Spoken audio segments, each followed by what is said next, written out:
আমরা ইউকের second heat wave tremendous গরমে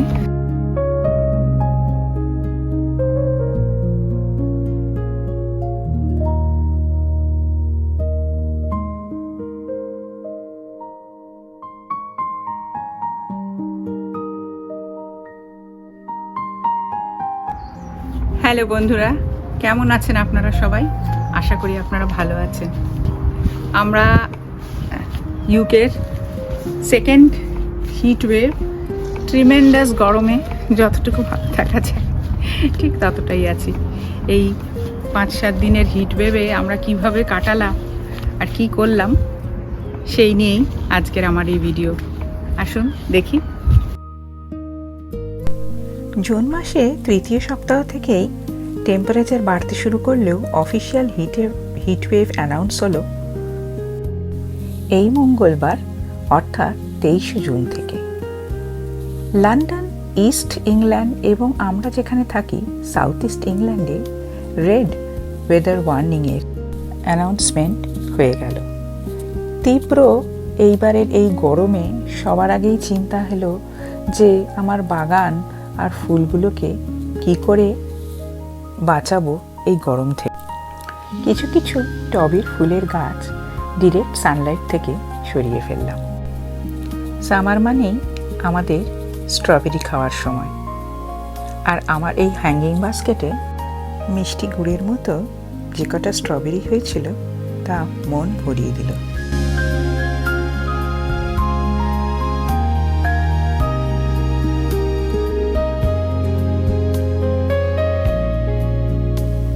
এইবারের গরম এতই তীব্র ছিল যে যখনই বাইরে একটু হাওয়া দিয়েছে বেশিরভাগ সময় আমরা বাগানে কাটাতে চেষ্টা করেছি।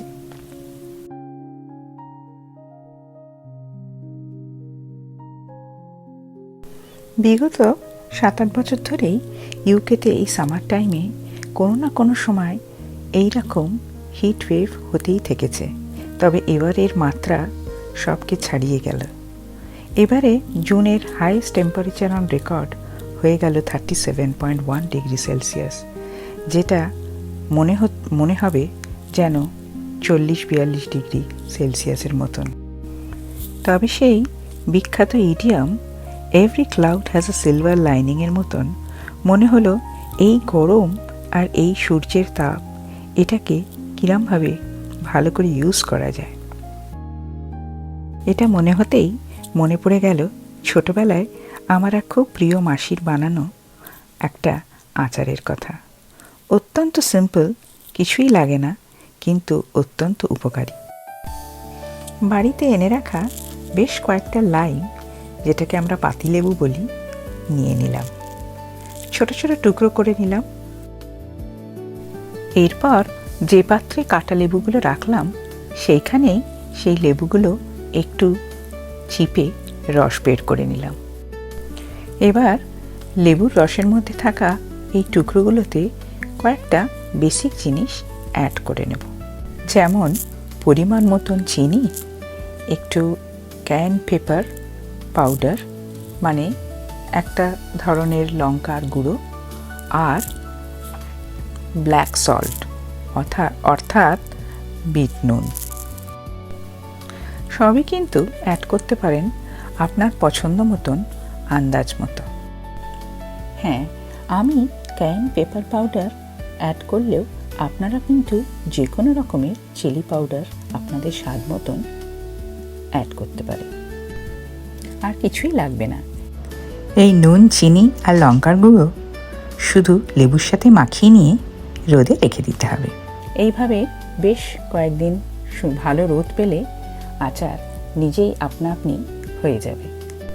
কয়েকদিনের রোদে এই লেবুর রসে লেবুগুলো যেমন মজতে শুরু করবে, তেমনই লক্ষ্য করবেন লেবুর খোসার রং বদলে গেছে আর খাওয়ার মতন সুন্দর নরম হয়ে এসছে।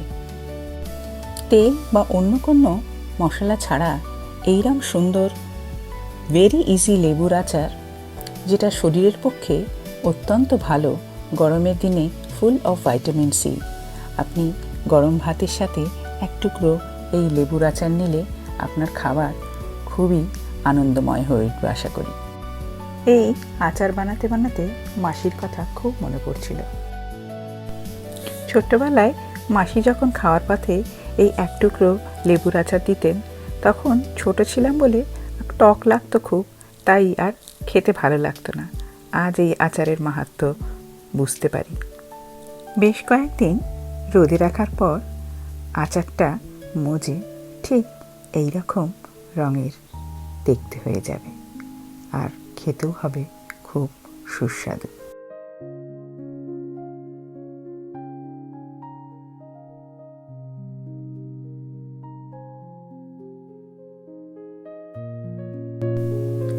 সারাদিনের হিটওয়েভের ক্লান্তি থেকে মুক্তি দিতে আর একটা সন্ধে নেমে এলো। সন্ধেটা বড়ই সুন্দর, অল্প একটু ঠান্ডা হাওয়া বইছে। ভালো থাকবেন আপনারা সবাই। আবার দেখা হবে নতুন একটি ভিডিওতে। আপনাদের যদি আমার এই ভিডিওটা ভালো লাগে তাহলে অবশ্যই একটা লাইক, কমেন্ট আর সাবস্ক্রাইব করবেন। আপনাদের উৎসাহ আর ভালোবাসা একান্তই কাম্য। ভালো থাকবেন সবাই।